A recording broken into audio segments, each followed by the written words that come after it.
Well, hello there. It's me. I'm back. Today is a very special day. Today is Tuesday, September 4th. And in addition to it being back to school for many of you, it is also the exact 1 year anniversary of my first stroke from last year. If you recall, I had two of them. I had one on the 4th, which was actually Labor Day, which I know was yesterday, but today's the calendar date.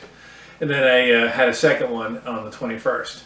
So I'm taking this anniversary to reintroduce this series, which I had formerly called Practicing My Way Back, which you may have noticed I've changed the name to Practicing My Way Forward.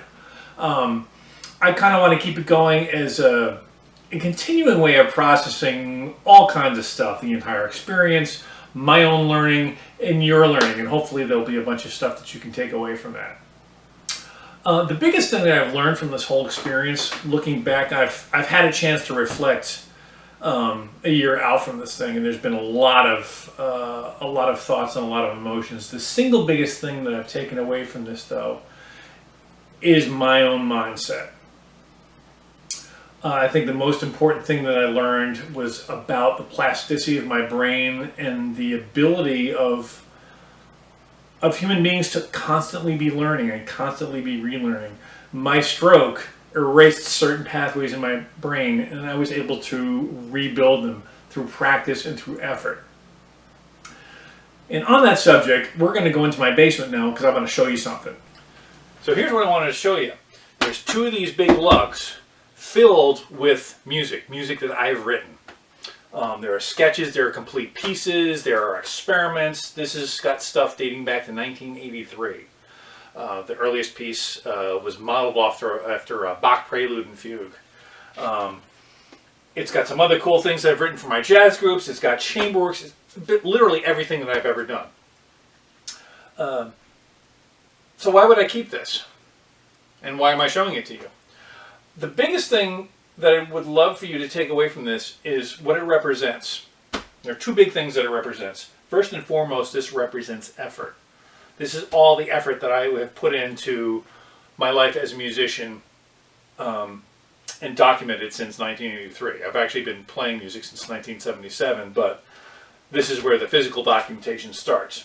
And it actually continues today because I have a SoundCloud page, I have a YouTube page, so it's all part of that. So why keep that?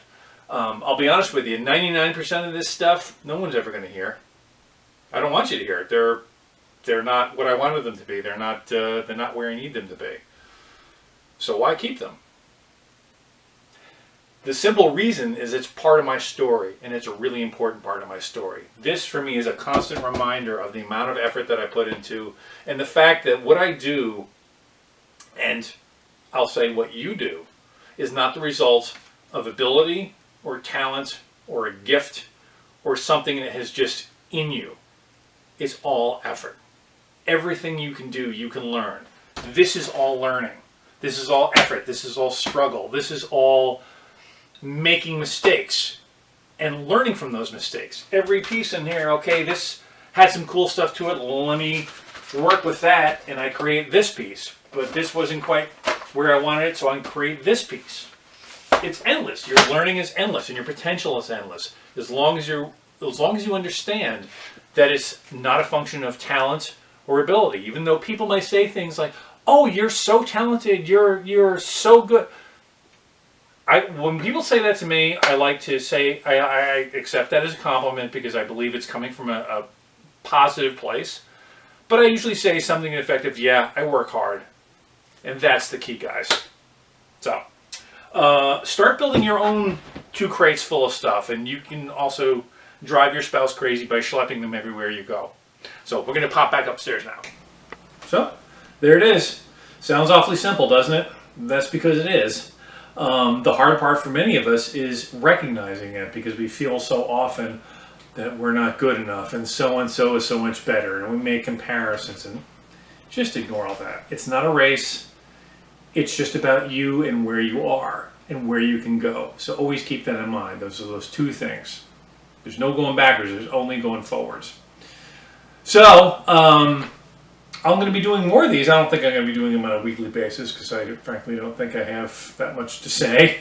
But as things come up, I'll be posting more. So everyone have a great school year, and for those of you who are my students, we'll see you in lessons.